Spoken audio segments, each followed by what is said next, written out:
रखा ईशा का फोन बार बार बज रहा था। एक बार पहले रिंग गई तो वहां से गुजर रहे ईशा के बेटे ने इस फोन को नजरअंदाज कर दिया।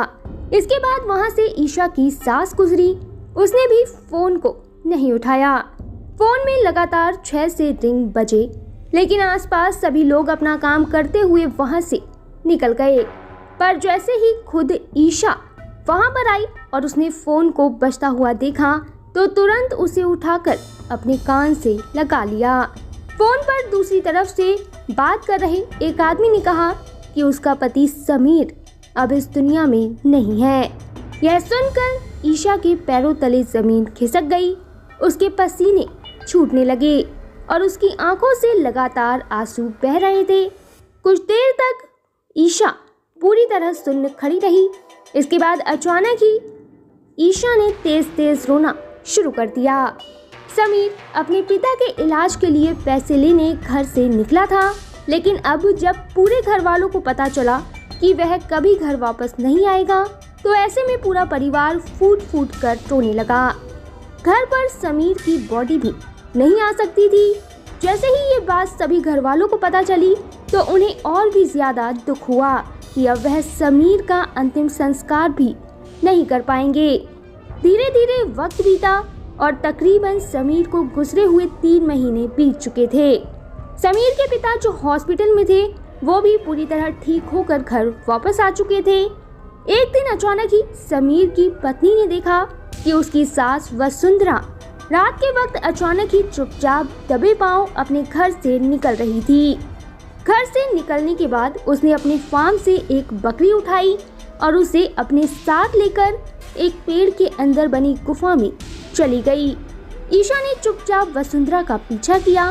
वह जानना चाहती थी कि आखिर उसकी सास इतनी रात को बकरी लेकर घर से बाहर क्यों जा रही है। जिस पेड़ की गुफा में वसुंधरा गई थी, यह पेड़ बेहद डरावना और कई रहस्यमयी किस्सों से जुड़ा हुआ था। तो फ्रेंड्स, वीडियो में आगे बढ़ने से पहले यहाँ आपके लिए एक इम्पोर्टेंट जानकारी है। अब आप templeblessing.com से आज ही free of cost Haridwar Ganga जल मंगा सकते हैं। हमारी वेबसाइट से आपको फ्री में अब जब गंगा जल मिल रहा है तो आप इसके बारे में अपने फ्रेंड्स और कलीग्स को ज़रूर बताएं, जिससे कि वह भी इसका लाभ उठा सकें। वैसे अब आप templeblessing.com से गंगा जल लेने के अलावा घर बैठे पूजा बुक भी करा सकते हैं। ज़्यादा जानकारी के लिए हमारी वेबसाइट पर ज़रूर विजिट करें। तो चलिए हम वीडियो में आगे बढ़ते हैं। कहा जाता था कि इस पेड़ पर राक्षस का कब्जा है। अगर कोई भी इस पेड़ को काटने की कोशिश करता है तो वह बड़ा राक्षस व्यक्ति का खून चूसकर उसकी हड्डियों को पेड़ से टांग देता है। कुछ लोग यह भी मानते हैं कि इस पेड़ की गुफा में ढेर सारा खजाना छिपा हुआ है और जिस किसी को भी पैसों की जरूरत होती है वह इस गुफा में जाकर खजाना ले आ सकता है। लेकिन इस खजाने के बदले लोगों को अपनी जान गंवानी पड़ती है, क्योंकि वह खून का प्यासा राक्षस इंसान की बलि के बदले ही खजाना देने को राजी होता है। यही वजह है कि पूरा गांव भले ही कितनी भी दिक्कत में क्यों ना हो, पर वह इस पेड़ के आसपास नहीं भटकता।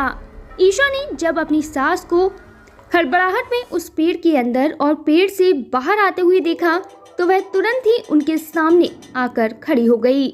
उसने कहा कि माँ जी, यह तो एक भूतिया पेड़ है, आप यहाँ क्या करने आई हो, और वो भी अपने साथ बकरी लेकर।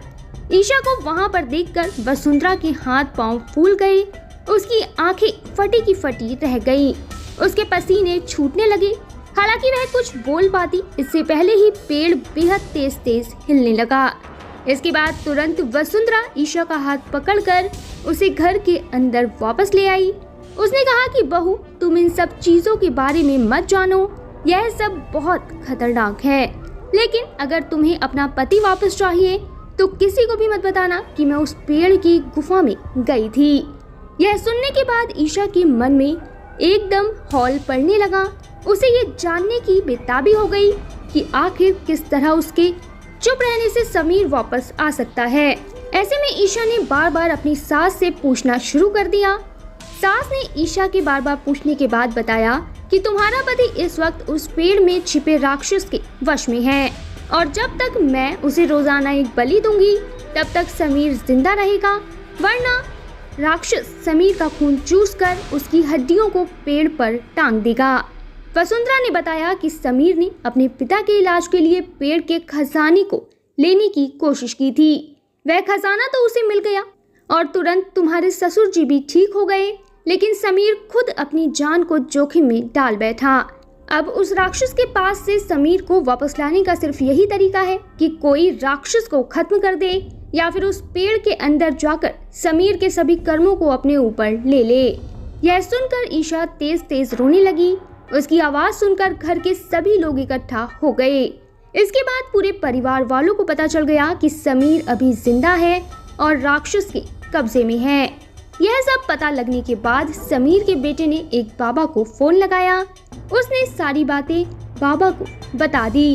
उसने पूछा कि बताइए कि अब कैसे हम अपने पिता को गुफा से बाहर ला सकते हैं। यह सब सुनने के बाद बाबा ने बताया कि आपके परिवार से ही किसी एक व्यक्ति को अपनी जान पर खेलकर उस पेड़ के अंदर खुद को समर्पित करना होगा, तभी समीर वापस आ पाएगा। यह सुनने के बाद बेटे ने कहा कि मैं राक्षस के सामने खुद को समर्पित कर दूंगा। यह सुनकर पूरे परिवार वाले उसके खिलाफ हो गए, लेकिन बेटे ने किसी की भी नहीं सुनी और वह सीधे पेड़ की गुफा में चला गया। वह अंदर जाकर तेज तेज चिल्लाने लगा कि ओ राक्षस, मेरे पिता को छोड़ दे, मैं उनके सभी कर्मों को अपने ऊपर लेता हूँ। तुझे जो भी करना है तू मेरे साथ कर, मेरे पिता को छोड़ दे। समीर के बेटे की यह सब बातें सुनकर सामने से बेहद भयानक जलने की आवाज आई। उसने देखा कि उसके सामने डरावना भयानक राक्षस खड़ा हुआ है, जिसके दांतों पर खून लगा हुआ था और उसकी गोद में समीर था। यह देखकर बेटा रोने लगा।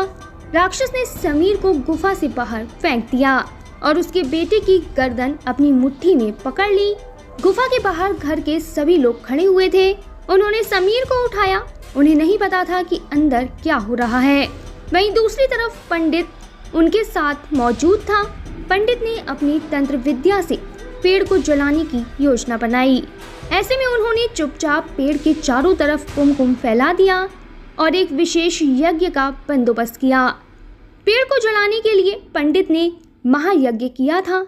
एक तरफ महायज्ञ हो रहा था तो वहीं दूसरी तरफ राक्षस के हाथ में अभी भी समीर के बेटे की गर्दन थी। ऐसे में जरूरी था कि पहले समीर का बेटा उस गुफा से बाहर आ जाए, तभी उस पेड़ को जलाया जा सकता था। इसके लिए समीर के परिवार वालों ने चारों तरफ स्पीकर लगा दिए। हर कोई ये बोल रहा था कि मैं खुद को राक्षस के सामने समर्पित करना चाहता हूँ। इससे राक्षस भ्रमित हो गया। उसने समीर के बेटे की गर्दन छोड़ दी। इतनी ही देर में समीर का बेटा गुफा से बाहर आ गया और राक्षस उन स्पीकर की आवाज में ही भ्रमित होकर रह गया। मौका पाकर तुरंत तांत्रिक ने उस पेड़ के अंदर आग लगा दी, जिससे पूरी गुफा भस्म हो गई और पेड़ भी जलकर राख हो गया। राक्षस भी अब जलकर खत्म हो चुका था। हालांकि उस जगह को अभी भी प्रतिबंधित कर दिया गया है। बताया जाता है कि भले ही राक्षस जलकर खत्म हो गया हो, लेकिन उसकी आत्मा अभी भी भटकती है और अगर गलती से भी कोई उस जगह पर चला गया तो वह राक्षस व्यक्ति को अपने कब्जे में कर सकता है। तो यहाँ वीडियो खत्म होने से पहले मैं आपको बता दूं कि अगर आप अपने परिवार की सुख, समृद्धि और अच्छे स्वास्थ्य के लिए भारत के किसी भी मंदिर में पूजा कराना चाहते हैं या फिर आपका अयोध्या, रामलला, हरिद्वार, जैन तीर्थ महावीर जी जाना नहीं हो पा रहा, तो आप रामलला, अयोध्या, हरिद्वार, महावीर जी में घर बैठे templeblessing.com से पूजा बुक कराकर भगवान का आशीर्वाद ले सकते हैं। इसके अलावा अगर आप पंडित भोज और गौ सेवा कराना चाहते हैं तो वो भी templeblessing.com पर उपलब्ध है। ज़्यादा जानकारी के लिए कमेंट में दिए गए लिंक पर क्लिक करें और घर बैठे पाएं भगवान का आशीर्वाद। हमारा यह वीडियो अंत तक देखने के लिए आपका धन्यवाद। फिर मिलेंगे आपसे किसी नए टॉपिक के साथ। तब तक जुड़े रहें हमारे चैनल के साथ। आपको यह वीडियो कैसा लगा कमेंट में ज़रूर बताएं।